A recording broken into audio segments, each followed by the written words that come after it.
Really happy to have you here. I got to tell you right off the bat, you get 2 Rachel Maddow shows this week here on MSNBC. I'm here tonight. And then I will also be here again this week on Friday night at 8 p.m. Eastern. I can explain. I will have more on that in just a second. Bear with me, but you're stuck with me for 2 weeknights this week. First, though, here's a weird thing that happened today. You ready? After President Trump gave his speech at the Israeli parliament today, he then, you might have seen, he went to Egypt to go sign things. We don't exactly know what the things were that he signed, but they purported to be related to the Israeli-Hamas ceasefire deal, the release of Israeli hostages today, the release of prisoners held by Israel. So he was there signing something in Egypt. And when he turned to speak at that event in Egypt, he said something that I think even in the room struck people as a little bit strange. Now, that is not an unusual occurrence for this president. He is a meandering speaker. He often says stuff that seems out of context or inappropriate for the audience to which he is speaking. But in Egypt, in the midst of this big news day, it was weird. He turned and he said to the strongman leader of Egypt, who took power in a military coup, a guy who Trump in his first term called his favorite dictator, Trump turned to the microphone today in Egypt and he said this. He said, "There was a reason we chose Egypt, because you were very helpful. Everybody wanted to have this. You are a great leader. You have very little crime." And then he said, quote, "I want to thank you. He's been my friend right from the beginning during the campaign against crooked Hillary Clinton. Have you heard of her?" He's gesturing to the president of Egypt and saying, he's been my friend from the beginning during the campaign against crooked Hillary Clinton. Why is he talking about Hillary Clinton today? In the midst of everything else. Why is he talking about Hillary Clinton in Egypt? How in the heck does Hillary Clinton have anything to do with him being in Egypt, with his relationship with the president of Egypt? Yeah, it turns out, funny story. In Donald Trump's 2016 run for president against Hillary Clinton, one of the unexplained twists in that campaign was that Trump picked a foreign leader to call his favorite dictator during the campaign, which is not a typical thing that an American presidential candidate might do. You might think that the American people might not like that, but Trump went out on a limb and did that anyway. Before he was elected, during the campaign, he singled out the military strongman leader of Egypt as his favorite dictator. He actually showered him with all sorts of inexplicable praise. And I mean, it was inexplicable because, I mean, this is not something for which there's like a big domestic audience during a presidential campaign. Why do you want to vote for somebody for president who's praising who his favorite dictator is and why he likes this military strongman abroad? It was so weird. But he was really sort of insistent about it just a few weeks before Election Day, as Donald Trump's campaign was running out of money. And it really looked like he was going to lose to Hillary Clinton. Donald Trump, at the height of the 2016 presidential campaign, he took a one-on-one meeting with the president of Egypt. And he came out of that meeting and he called the president of Egypt a, quote, fantastic guy.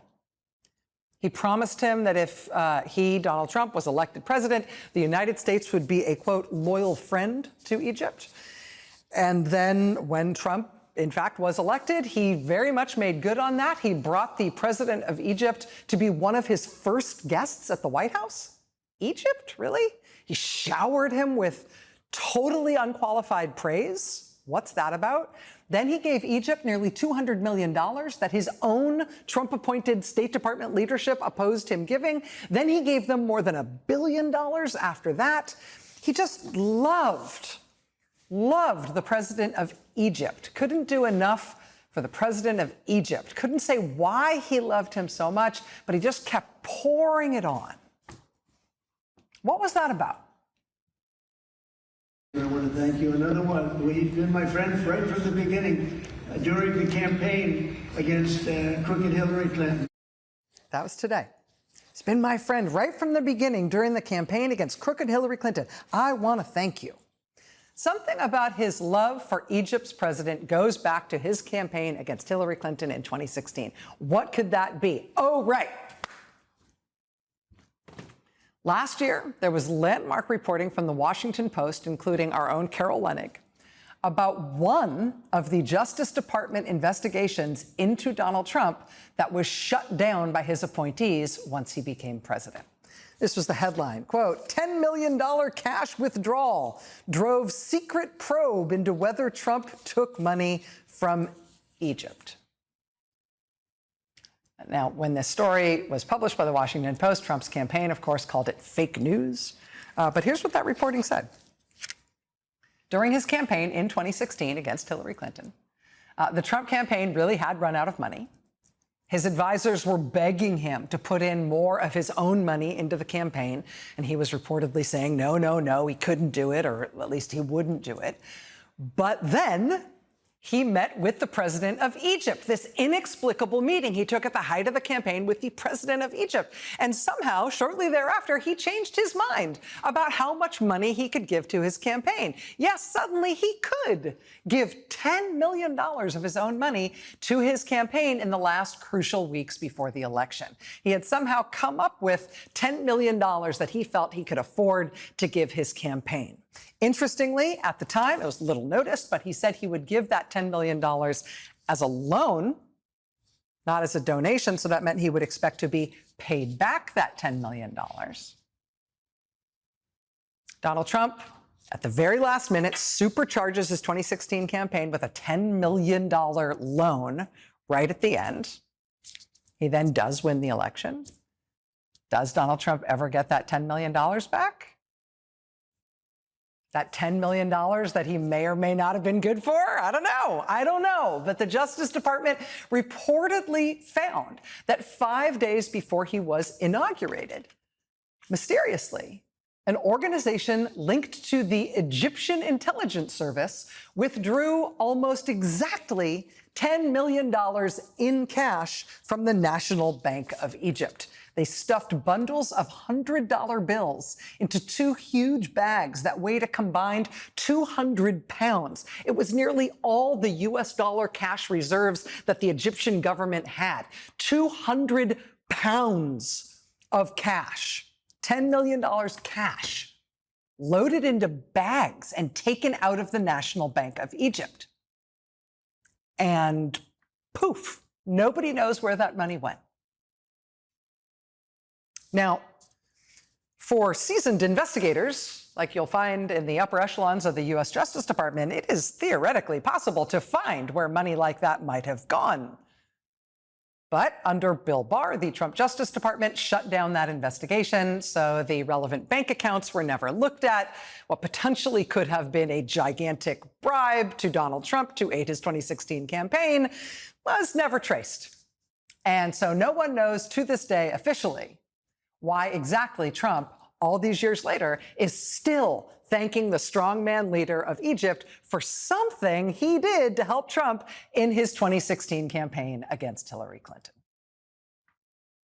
I want to thank you. Another one. We've been my friends right from the beginning during the campaign against crooked Hillary Clinton. Still thanking him all these years later. Front of mind whenever he sees the president of Egypt all these years later. Today at that same event in Egypt, President Trump was caught on a hot mic talking to the president of Indonesia, saying something about how he was going to set up a meeting for the president of Indonesia with Eric Trump, his son, the blonde one, who manages the Trump family business. Eric Trump has no job in the U.S. government. There is no reason why an American president should be arranging meetings for one of his family members with the head of state of another country, particularly when he's at an international meeting on official presidential business. That said, that appeared to be what he did today in this hot mic moment at this event. Why Eric Trump? I don't know. But hey, look, just last week, Eric Trump was promoting the Trump family's brand new golf course deal in Indonesia, calling it a stunning golf destination. And now the president, in his official capacity, presumably, is hooking up his son, who is running the family business, with the president of Indonesia, the country that is hosting this new Trump family boondoggle in that country. And that is not to be confused with the Trump family boondoggle in Qatar, where the Trump family has a new golf course and tower and luxury apartments or something or other. The nation of Qatar, Trump in his first term said they were a funder of terrorism at a very high level. But then Qatar did this deal for this new Trump luxury development in their country. And then Qatar gifted Trump a $400 million luxury jet, which he plans to refit at taxpayer expense for his own use as president, and then not give to the next president. He plans to then keep it for his presidential library after he leaves office. And now Trump has announced that if Qatar is attacked, the United States will respond as if we have been attacked, which means he's basically given them fake NATO membership on his own say-so. And then this. I'm also proud that today we're signing a letter of acceptance to build a Qatari Emiri Air Force facility at the Mountain Home Air Base in Idaho. The location will be host a contingent of Qatari F-15s. The response to that announcement from Secretary of Defense Pete Hegseth was roughly, say what now? We're doing what in Idaho? Who has an Air Force base in Idaho now? Whereupon the former Fox and Friends weekend co-host, now Trump Defense Secretary, had to issue what he called a, quote, important clarification. It's just them getting to use our Air Force base in Idaho. We're not giving them their own in Idaho. Did it sound like that when I said it like that? That's so not what I meant, you guys. Important clarification. But Trump is keeping Qatar's plane, and the Trump family is building their big golf and tower thingy in Qatar and presumably whatever else they want, because that's the way the presidency works now under Donald Trump. You put money in his pocket, you give money to his family, and he hooks you up with basically whatever you want out of the pockets of the American people. From the American Treasury, literally from the U.S. Treasury. I mean, while the U.S. government is shut down right now, it's one thing to have the president leaving the country and flying to other countries, as Trump did today. It's another thing to have the U.S. government funding another country's government while we are not funding ours. Nevertheless, Trump's Treasury Secretary, Scott Bessent, just sent $20 billion, just sent 20 billion U.S. taxpayer dollars to go fund the government of Argentina, to go bail out their currency for some reason. Argentina's currency has dropped 27% in value already this year, but we're buying $20 billion worth of it. Why is that? That doesn't seem like a good bet. Don't worry, it's just a loan. Right, think we're going to get that loan back? I don't know. The IMF has had to bail out Argentina 23 different times. Argentina owes the IMF more money than any other country on earth. The most recent IMF bailout was just in April, and even that wasn't enough to keep their economy and their peso from continuing to tank. But apparently now it's us. Scott Bessent, Trump's Treasury Secretary, nevertheless just gave Argentina $20 billion of your money to prop up the government of Argentina, even though we have almost no trade with them, and if their economy or their currency collapses, that would be sad for them, but it would likely have no effect on us. This is not something we're doing to protect ourselves. It is just a favor to them. Trump and Scott Bessent have given them $20 billion US dollars out of the US Treasury, a $20 billion bailout that already appears, quite possibly, to be lost down a deep, dark well, because even after Trump gave them this $20 billion infusion within the last few days, CNBC reports today that markets today reacted in such a way that indicates that $20 billion might not be enough. Argentina might tank anyway. And that presumably best case means that we'll never get our $20 billion back. Worst case, it means they're going to keep giving them even more money that we'll never get back. Why, when our own government is shut down, are we giving another country $20 billion to keep their government going? When again, we have no links to their economy, their risk has no connection to risk in our country. Why are we doing that? I don't know. But there are at least two American billionaires who are very close to Trump Treasury Secretary Scott Bessent. And these billionaires have made big bets on the health of Argentina's economy. So, I don't know if you had any plans for that $20 billion. It's your money. But for these rich guy friends of Scott Bessent, including Scott Bessent's former mentor on Wall Street, they stand to make a lot of money if the U.S. taxpayer starts propping up that failing country. And they stand to lose a lot if we don't, and that country fails. So there goes $20 billion of your money to buy nearly worthless pesos in Buenos Aires while, Yellowstone shuts down and people who work for the TSA don't get paid and American hospitals are white-knuckling it through day 12 of a government shutdown with no end in sight.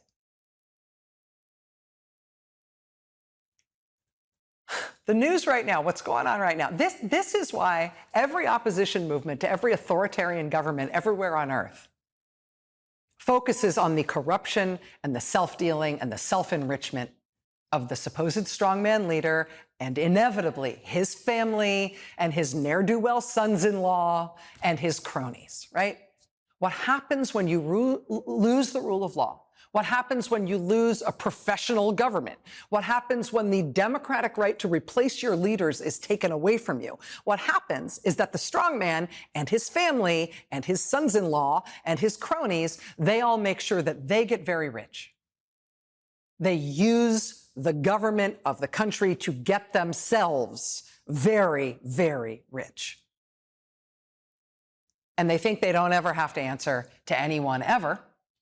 And so they do it shamelessly. They get everything for themselves, while for everybody else, for regular people, everything crumbles. They steal everything for themselves. And for everyone else, it turns into just, make do, economic insult.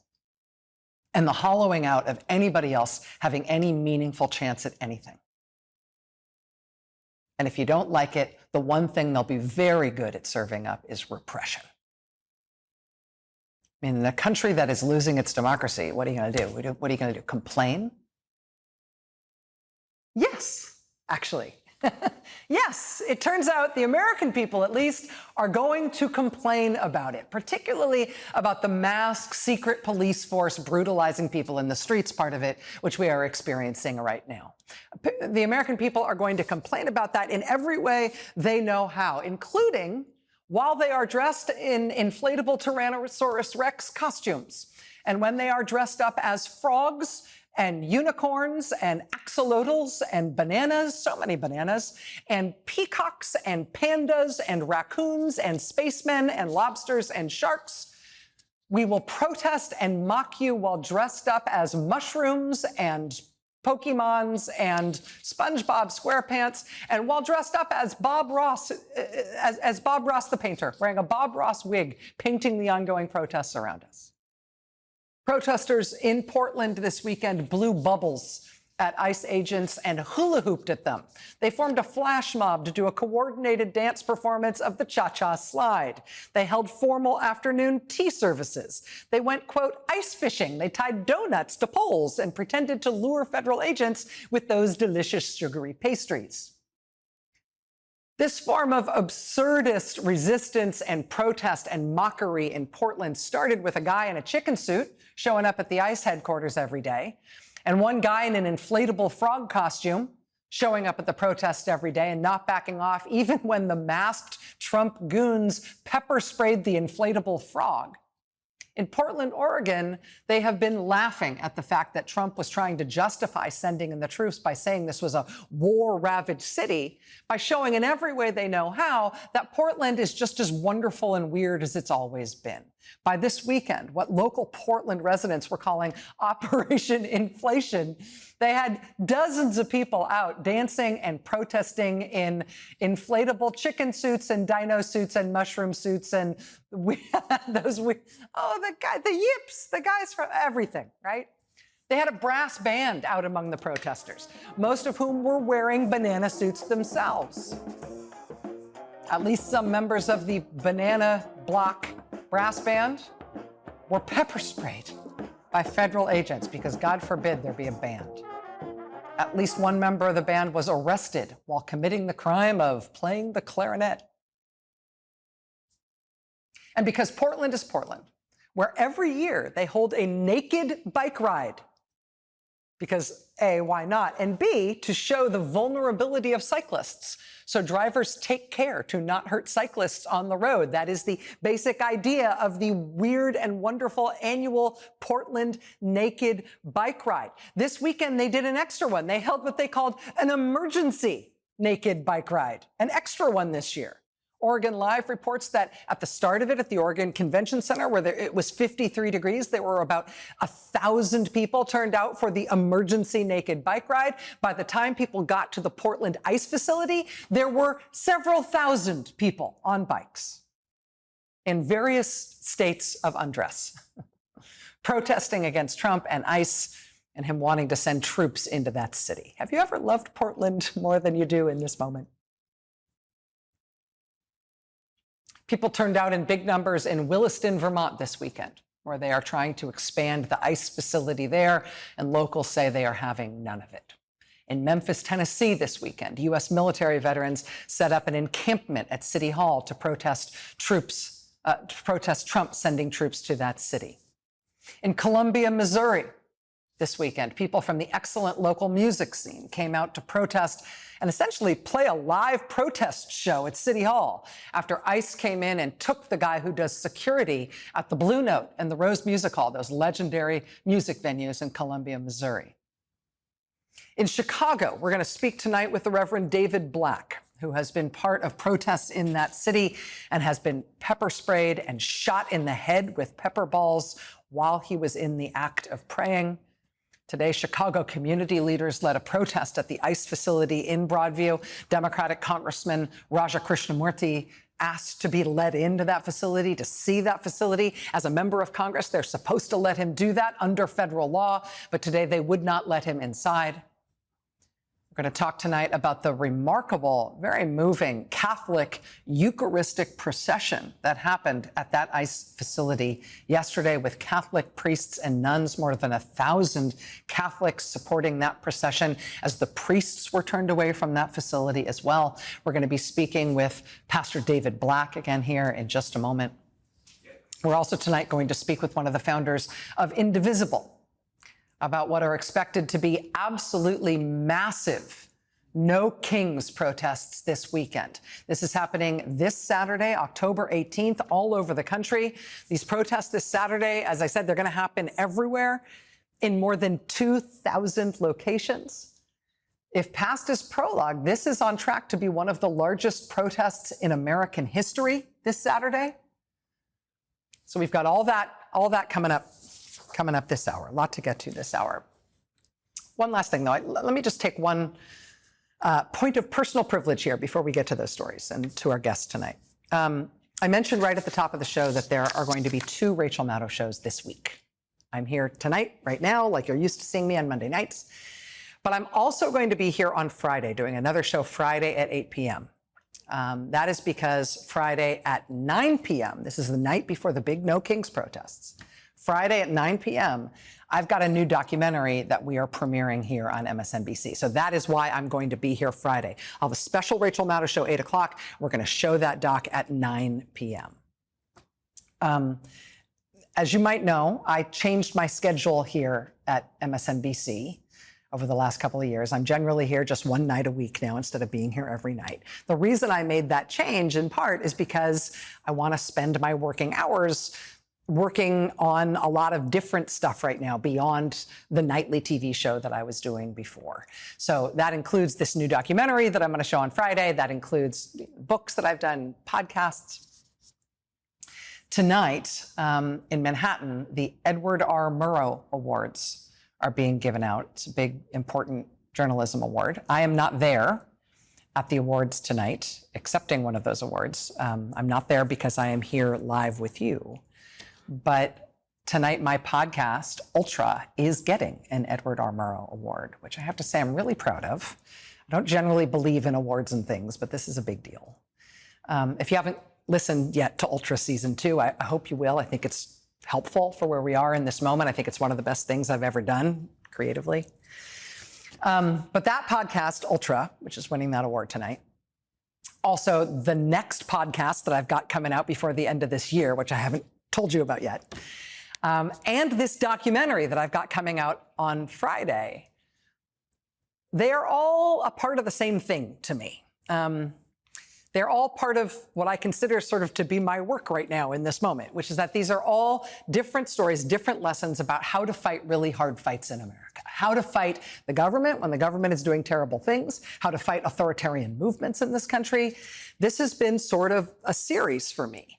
Ultra, my book prequel, the next podcast that I've got coming out, and this documentary that I've got coming out on Friday. It's all about how hard it is to fight those fights and how noble it is and how worthwhile it is. And specifically with this new documentary, it's about the real, unglamorous, very difficult work it takes behind the scenes to be part of a big movement like that wins. So again, the film is going to air Friday night here on MSNBC. I will be back here Friday, 8 p.m. Eastern. In the meantime, I just want to show you this. This is the trailer. Watch.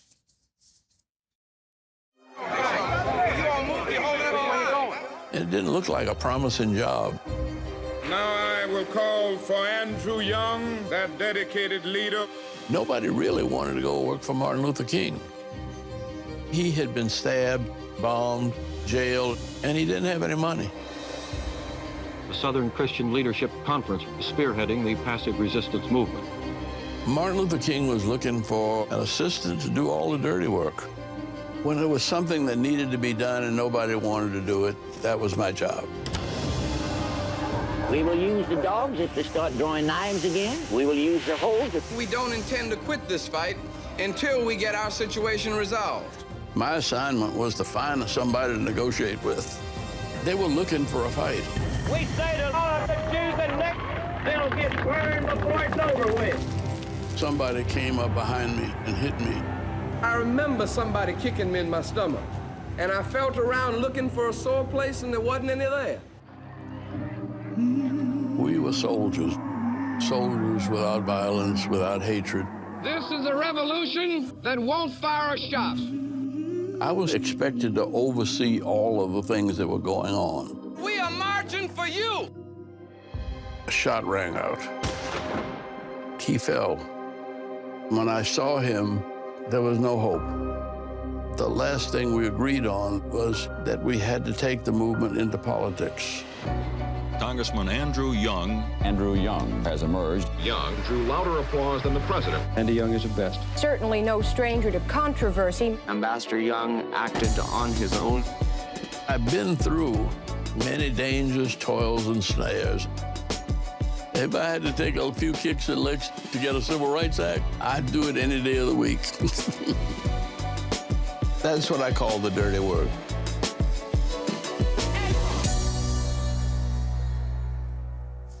So that's the film. It's going to air this Friday night at 9 p.m. here on MSNBC. I'll be here at 8 p.m. Eastern for a special Rachel Maddow show ahead of that on Friday. But we got lots to get to tonight. Stay with us. It was an almost unimaginable number. More than 5 million Americans turned out in small towns and big cities all across the country for those No Kings protests against the Trump administration back in June. That No Kings Day protest, that one day in June, is considered to be one of the 3 largest days of peaceful protest ever in U.S. history. There were so many demonstrations on No Kings Day in June that when we covered them here on this show the following day, we had to show them in batches of 20 to even scratch the surface of how many of them there were. Well, now the second No Kings Day is just around the corner. It's this Saturday, October 18th. And the organizing effort around it so far indicates that it might be even bigger this time around. In June, for those huge protests, they got like 2,100 different protests. This time for Saturday, organizers are expecting more than 2,500, even more than we saw in June. Joining us now is Ezra Levin. He's co-founder and co-executive director of Indivisible, the group that has helped lead the organizing for the No Kings rallies. Mr. Levin, it's nice to see you. Thanks for being here. Great to see you, Rachel. What are you expecting for Saturday? I'm expecting it to be huge. I'm expecting it to be boisterous. I'm expecting it to be joyful. It's going to be the place to be, Rachel. I mean, it really is. I hope people are, we're doing big things here, right? We're collectively fighting for democracy. That's big, that's serious. Trump is saber rattling, and that can be scary. But fundamentally, what this is about is everybody coming together and demonstrating we don't do kings in America. And they're going to have funny signs. There's going to be chanting. There's going to be dancing. There's going to be singing. We want this to be a place where anybody can come out. And it doesn't matter your ideological persuasion. It doesn't matter who you voted for before. It doesn't matter if you've never protested before. This is a place for you if you believe we don't do kings in this country. We're in this moment where Republican leaders, particularly House Speaker Mike Johnson, but also other Republicans, have tried to really fearmonger about the No Kings protest. He said it was a planned Hate America rally, which made me laugh out loud. But I have to ask, obviously they're trying to scare people into not protesting or trying to make it seem like a scary thing. On the other side, we've got protests in Portland erupting into dance parties and everybody with Cher on the boombox and dancing inflatable frogs and everything. How do you, what do you make of the Republican effort to really demonize protest against Trump? Look, on the one hand, I welcome the free publicity. I'm glad they're talking about what will be the largest peaceful protest in modern American history coming up on Saturday. And it's also funny that they can't actually say No Kings. They've got to make some other name up for it because they understand it. They say No Kings. How is that objectionable? Right. How could anybody say that that's anything other than the most American thing since apple pie? But I do think we have to hold two things in our head at the same time. One, anybody who's been to a protest this year that's been organized by Indivisible or No Kings has seen moms and grandmas and kids and dogs and funny chants, and it was a feeling of joyous power out in the streets. And on the other hand, we've got an authoritarian regime who wants to crack down on free speech. So we should show up in force, and we should take care. We should attend the security training briefings. We should attend the how to de-escalate briefings and trainings. We should do that work so that if anything happens at these protests, we're ready to do it. But if your First Amendment rights are under attack and you decline to show up because of those threats, you don't have First Amendment rights. So if anybody is out there watching this and is like, I don't know, I've never been to a protest, or I'm hearing a lot of gnarly stuff from this regime, and maybe I won't come out. Let me tell you, it's going to be fun, it's going to be powerful, and it's going to be part of history. What about the trainings that you have been doing? We talked about this last time I spoke with you. We talked about it, that in addition to organizing demonstrations, in addition to organizing political action where you're asking people to, contact their elected officials about something they're doing right or something they're doing wrong, you've also started doing this movement building work of training people in nonviolence, training people in communications tactics, training people to organize other people along those lines. How are those trainings going? I mean, pretty incredible, Rachel. So coming out of the first No Kings protest, we had 2,169 events. There were 5 to 6 million people out. And what we funneled folks into was a training series on strategic non-cooperation. So that means not just focusing on your elected officials. That's good. Look, I like that. We call members of Congress. We show up at members of Congress's offices. I think that's good advocacy. But we have to recognize this regime is not just passing laws or issuing executive orders. It's threatening media institutions, universities, businesses, law firms, and we've got to wield our power to buck up those institutions that might otherwise fail. I think case in point is Disney and ABC News with Kimmel, him being bullied off the air, mass protests, mass opposition, and suddenly Disney finds some courage. Yeah. If you want courage to spread, you've got to spread that courage yourself. But that means focusing where you actually have leverage. So doing trainings coming out of these big protest events are a way to go from one day of protest to sustained opposition to the regime. And that's what we need. Ezra Levin, co-founder and co-executive director of Indivisible. Not at all a scary person. Thank you for being here, Ezra. Good luck. Thanks, Rich. Thank you. We'll be right back. Stay with us. Since President Trump announced he wanted to send troops into the streets of Chicago, the pushback there has been creative and multifaceted, and it keeps evolving. They're trying everything, Governor J.B. Pritzker told us last week here on this show about a letter he had just sent to the National Governors Association, saying the National Governors Association should stand with Illinois in opposing troop deployments in U.S. cities. Governor Pritzker didn't get a statement like that from the Governors Association, but he did get the chair of the group, the Republican governor of Oklahoma, to do a big interview with the New York Times saying, yes, he at least is against this. Governor Kevin Stitt of Oklahoma told the Times he opposes Trump's National Guard deployment in Chicago. He said Oklahomans would lose their minds if Pritzker in Illinois sent troops down to Oklahoma during the Biden administration. That same day, the Republican governor of Vermont also came out against the deployment of troops in Chicago. Vermont Governor Phil Scott called it unconstitutional. He said if Trump made good on his threats to jail Governor Pritzker, he, as the Republican governor of Vermont, would be, quote, on the forefront of pushing back against that.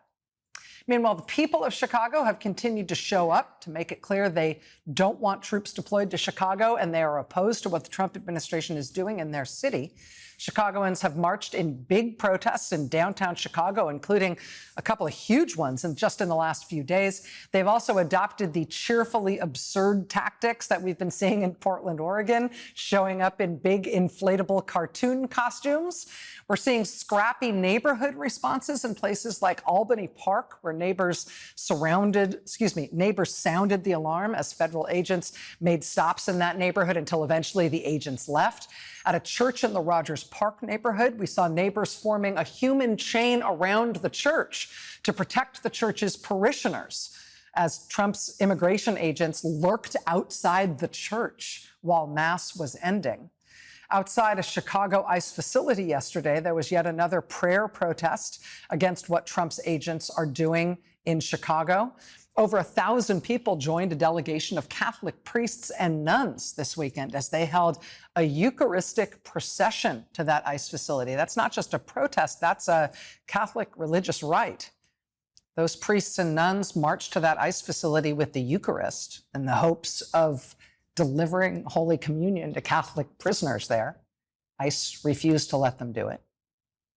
Last week on the show, we played this video of a Presbyterian minister, the Reverend David Black, being pepper sprayed in the face and then shot in the head with a pepper ball as he prayed and called on ICE agents to repent. The bravery of Reverend David Black in that moment has had a lot of attention across the country in the last few days.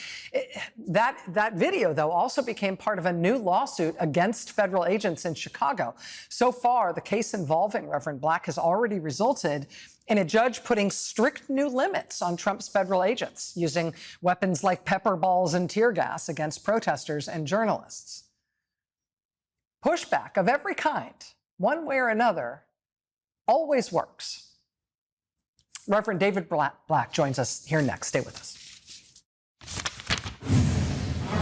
By now you have seen this video of a pastor, Presbyterian pastor, Reverend David Black, being shot in the head last month by Trump's immigration agents, shot with a pepper ball while he prayed outside an ICE facility in Chicago. Reverend Black joined a lawsuit last week to defend the First Amendment rights of protesters and journalists and Chicago residents. On Friday, the judge in that case ordered that federal agents in Chicago are now prohibited from, quote, using riot control weapons on members of the press, protesters, or religious practitioners who are not posing an immediate threat to the safety of a law enforcement officer or others. Joining us now is Reverend David Black. He's the pastor of the First Presbyterian Church of Chicago. Reverend, thank you so much for being here. I appreciate your time. Thank you, Rachel. A lot of people have had strong feelings seeing that video of you being hurt. I have to ask, how are you? Thank you for asking. I'm recovering, but if I may say so, the story here is not about how I'm doing. The story here is if this is what the agents of the Trump administration are doing to pastors, to journalists, to peaceful protesters in broad daylight, it makes me shudder to imagine what they might be doing to our neighbors who are captive behind closed doors. And I hope that the consciences of all those who are concerned about me, and I have been grateful for the outpouring of support I have received from people around this country, but I hope that their consciences will be turned to those who are vulnerable and invisible in this moment, who are seeking that solidarity and support that has been so lovingly offered to me.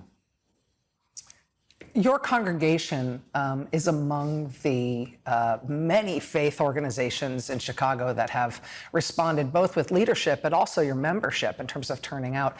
What do you think the presence of faith leaders and faith communities in the protests has done to affect the overall presence of these federal agents and the overall response in Chicago? This is a moment when people are profoundly disenchanted and profoundly overcome by despair and a feeling of powerlessness. But in our faith traditions, what we bear witness to, what I bear witness to every time that I read the Bible, is that humankind has been here before and that there is a way through. And I feel profoundly hopeful about how the ligaments of the body of Christ, of the people of this land, are coming together to protect one another, to support one another in solidarity and mutual love.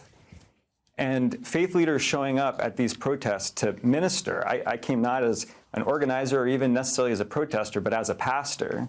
We're there to offer the witness of our faith, the Christian faith, Protestant faith, Catholic, Jewish, Muslim faiths, to offer a sense of hopefulness that justice is already in the waters, and we will see a new creation and a new day. The lawsuit that you joined has led to new restrictions in which a judge says, effectively, explicitly, what happened to you can no longer happen. Federal agents can no longer use weapons like pepper balls or other tactics like shoving people to the ground unless somebody poses a direct threat to them. Obviously, that was part of what that lawsuit was seeking. And so in that sense, in terms of the judge's order, it has been successful already. Do you think it will make a difference, either in terms of the practical, physical reality of what it is out there on those streets, but also potentially in the hearts of the people who are doing those things?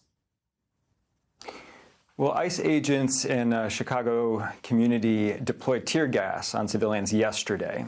So I think we are already seeing that this notoriously boundaryless administration is still having trouble with boundaries.